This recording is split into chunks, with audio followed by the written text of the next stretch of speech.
Hello students, myself Amrita Dhar, Assistant Professor of Electrical Engineering Department of Greater Kolkata College of Engineering and Management JIS Group. Now I will teach you switchgear and protection. In this video, I will discuss about oil circuit breaker, different types of oil circuit breaker, their construction, operating principle, advantages and disadvantages. These topics are included in module 2 of the subject switchgear and protection. Subject code is EE/S5/SWGRP. In oil circuit breakers, some insulating oil is used as an arc quenching medium. The contacts are opened under the oil and arc is struck between them. The heat of the arc evaporates the surrounding water and dissociates into a substantial volume of gaseous hydrogen at high pressure. Then the hydrogen gas occupies a volume about 1000 times that of oil decomposed, and the oil is therefore pushed away from the arc, and expanding hydrogen gas bubble surrounds the arc region and adjacent portion of the contacts. Now the arc extinction is facilitated mainly by two processes. First, hydrogen gas has high heat conductivity and cools the arc, thus aiding the deionization of the medium between the contacts. Secondly, the gas sets up turbulence in the oil and forces it into the space between contacts, thus eliminating the arc products from the arc path. The result is that arc is extinguished and circuit current interrupted. Next, types of oil circuit breaker. I have already discussed about different types of oil circuit breaker. The oil circuit breaker can be classified into bulk oil circuit breaker, which use a large quantity of oil, and low oil circuit breaker, which use minimum amount of oil. Now first is bulk oil circuit breaker. Now bulk oil circuit breaker use a large quantity of oil. The oil has to serve two purposes. First, it extinguishes the arc during the opening of the contact. Second, it insulates the current conducting parts from one another and from the earth tank. Such circuit breakers may be classified into plain break circuit breaker and arc control circuit breaker.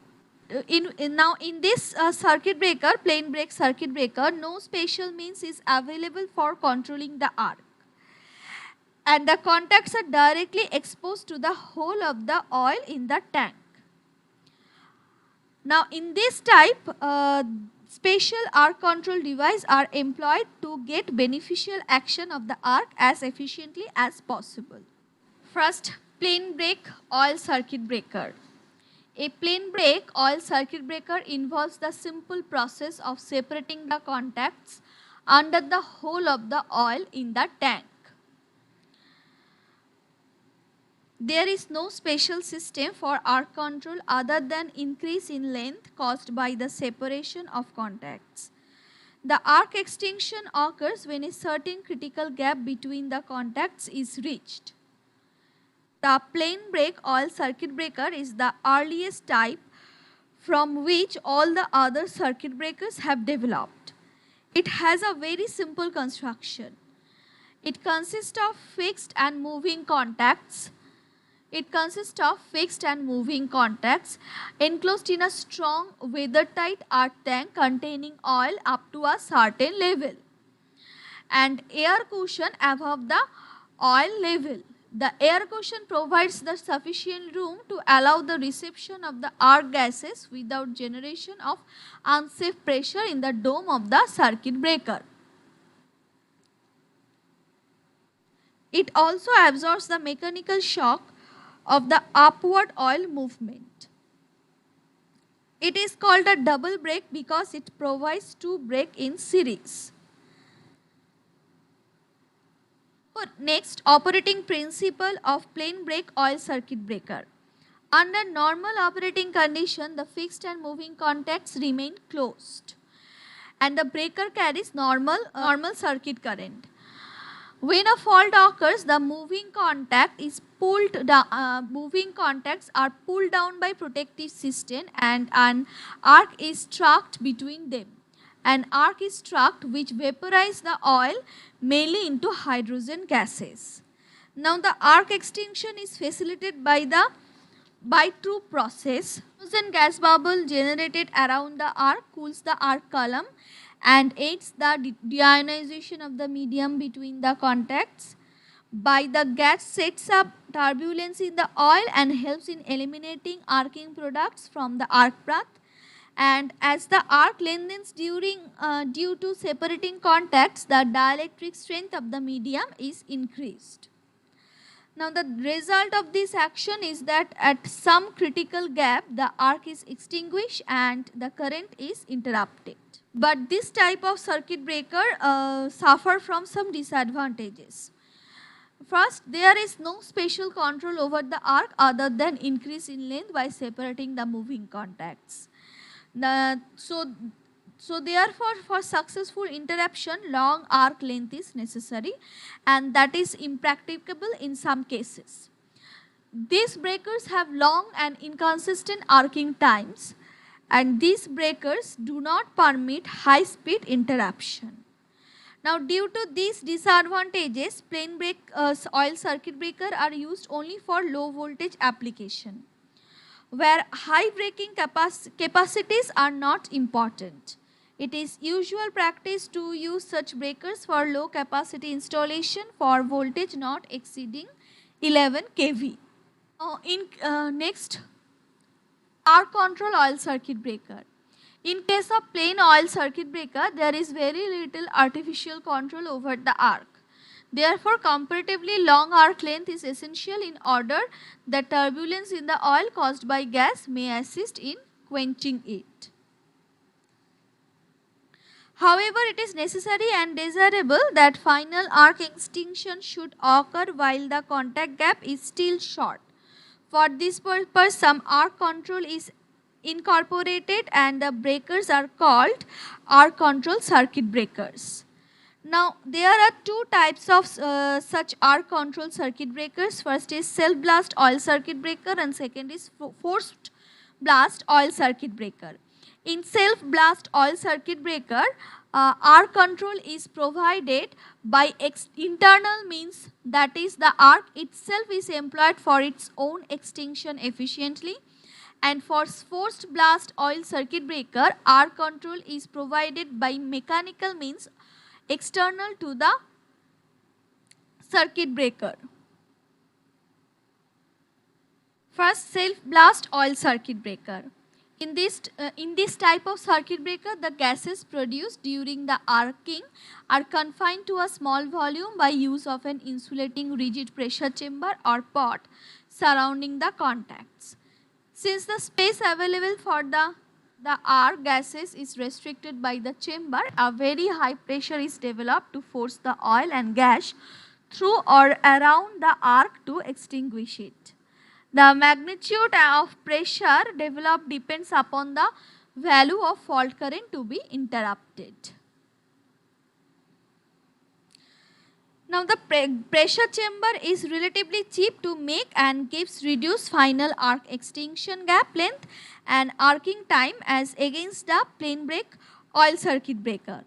Now several designs of pressure chambers, sometimes it is called as explosion pots, have been developed, and as the pressure is generated by the arc itself, therefore this type of circuit breaker are sometimes called self-generated pressure oil circuit breaker.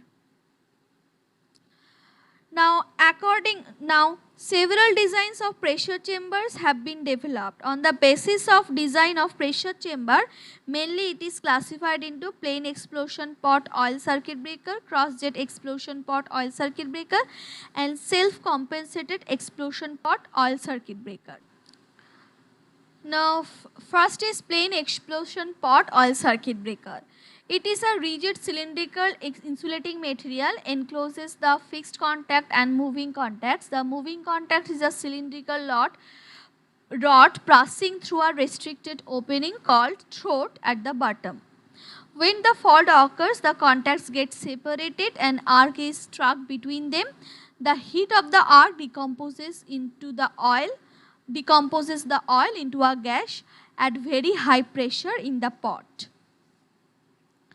This high pressure forces the oil gas through and around the arc to extinguish.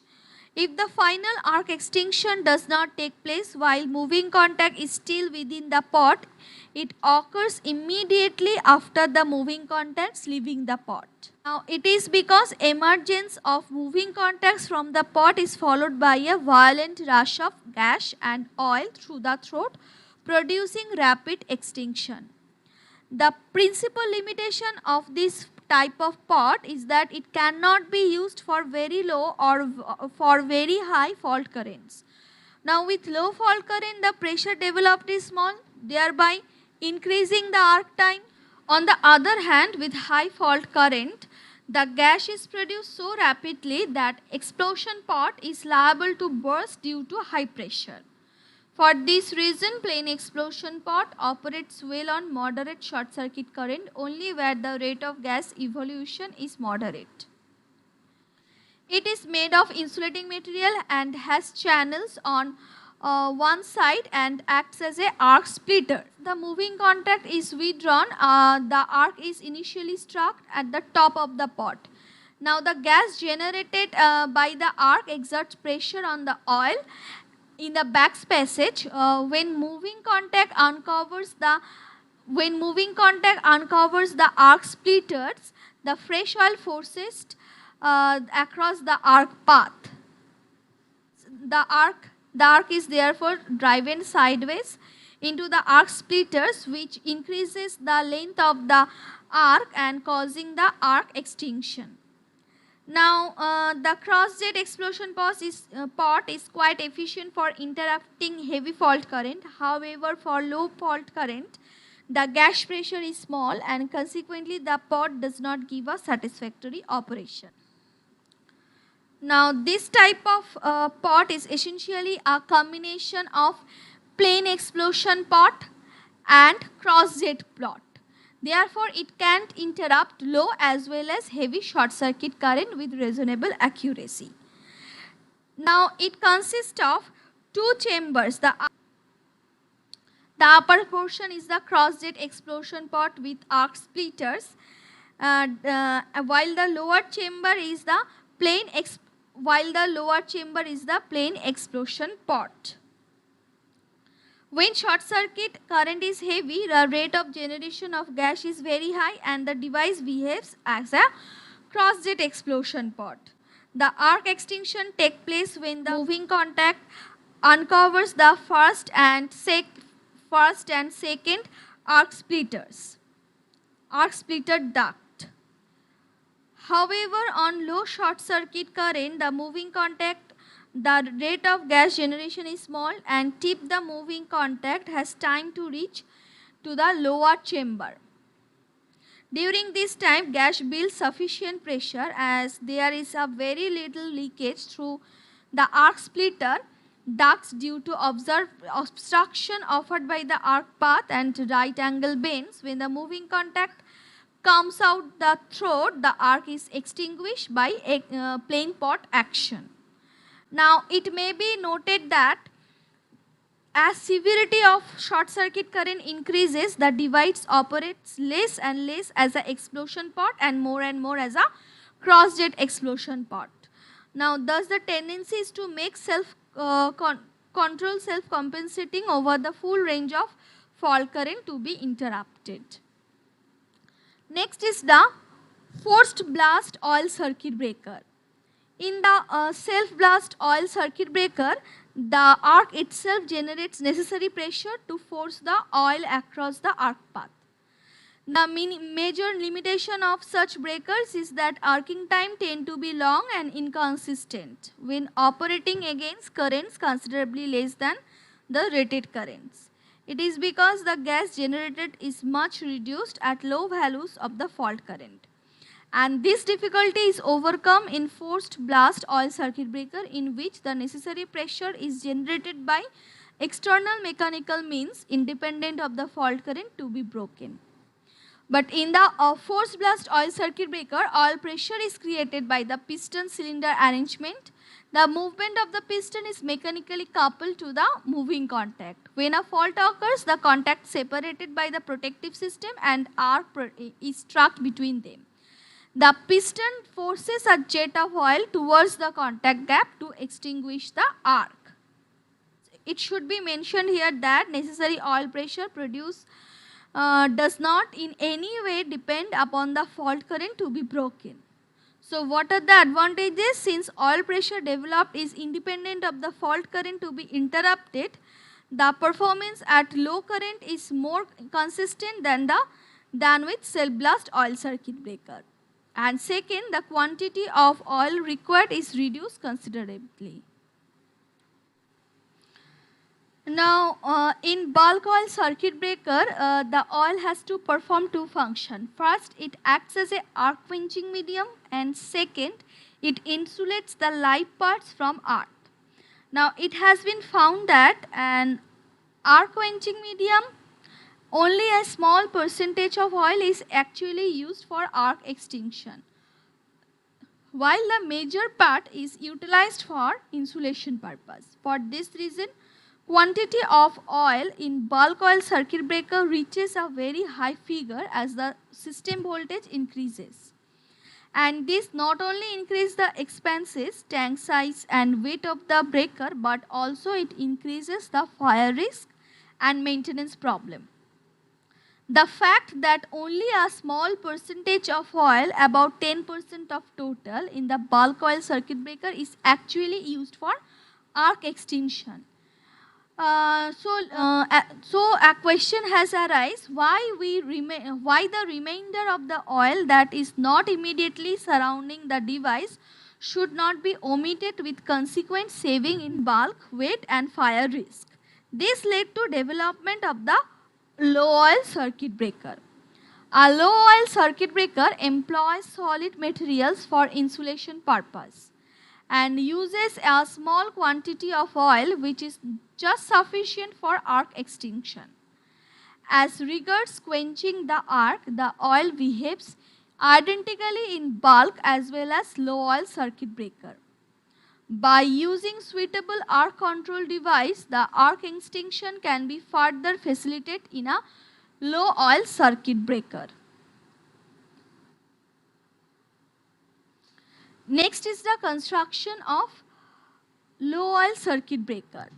Now there are two compartments separated from each other, but both are filled with the oil. The upper chamber is known as circuit breaking chamber, while the lower one is the supporting chamber. The two chambers are separated by a partition of oil. From one chamber is prevented from mixing with the other chamber. Now this arrangement has two advantages. First, the circuit breaking chamber requires small volume of oil which is just enough for the arc extinction. Second, the amount of oil to be replaced is reduced as the oil in the supporting chamber does not get contaminated by the arc. Now first, supporting chamber. It is a porcelain chamber mounted on a metal chamber. It is filled with the oil which is physically separated from the oil in the circuit breaking compartment. The oil inside the supporting chamber and the annular space formed between porcelain insulation and backlist paper is employed for insulation purpose only. Next is the circuit breaking chamber. It is a porcelain enclosure mounted on the top of the supporting compartment. It is filled with oil and upper and lower fixed contact, moving contact and turbulator. Now the moving contact is hollow and includes a cylinder which moves down over a fixed position. The turbulator is an arc control device and has both axial and radial vanes.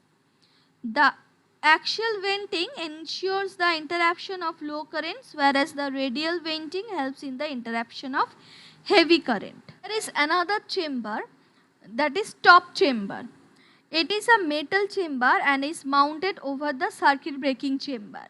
It provides expansion space for the oil in the circuit breaking compartment. The top chamber is also provided with a separator which prevents any loss of oil by centrifugal action caused by circuit breaker operating during the fault conditions. Next is the operating principles of low oil circuit breaker.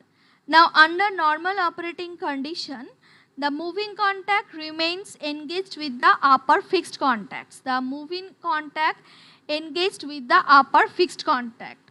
When a fault occurs, the moving contacts is pulled down by the tripping springs and arc is struck between them. The arc energy vaporizes the oil and produce gases under high pressure.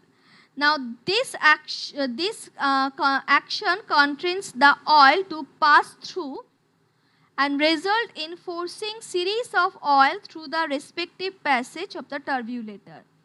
The process of turbulation is orderly one in which the section of the arc are successively quenched by the effect of separate streams of oil moving across each section in turn and bearing away its gases. Next is the advantages of low oil circuit breaker. Now a low oil circuit breaker has several advantages over a bulk oil circuit breaker. First, it requires lesser quantity of oil. It requires smaller pace. There is reduced risk of fire and maintenance problems are reduced. Next, disadvantages of low oil circuit breaker.